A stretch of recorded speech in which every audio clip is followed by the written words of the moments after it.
सब गोटे के गोर लागे छी, प्रणाम करे छी। हम जनक नंदिनी आइ हम फेर से एक होली गीत सुनबे लेल एलहुँ हन। आइ होली के गीत में हमर संग हमर बेटी दऽ रहल छथि। अहाँ सब गोटा सुनू और सब गोटा अपन अपन आशीर्वाद प्यार बनेने रखबै।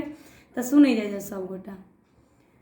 बाबा हरिहर नाथ सोनापुर में होली खेले, बाबा हरिहर नाथ सोनापुर में होली खेले, बाबा हरिहर नाथ, बाबा हरिहर नाथ, बाबा हरिहर नाथ, बाबा हरिहर नाथ सोनापुर में होली खेले, बाबा हरिहर नाथ सोनापुर में होली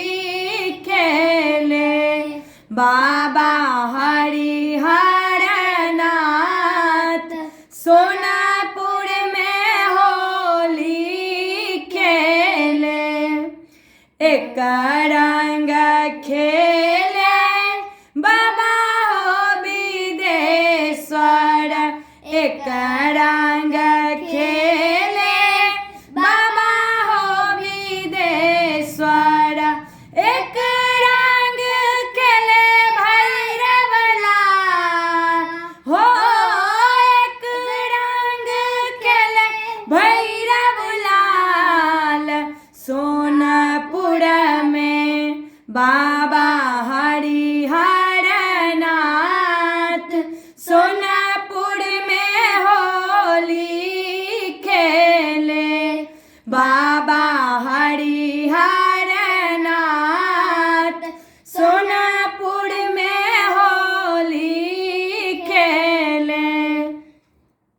एक रंग खेले बाबा हो कपिलेश्वर, एक रंग खेले बाबा हो कपिलेश्वर, एक रंग खेले भैरव लाल हो, एक रंग खेले भैरव लाल सोनापुर में, बाबा हरिहर नाथ सोनापुर में होली खेले, बाबा हरिहर नाथ सोनापुर में होली खेले।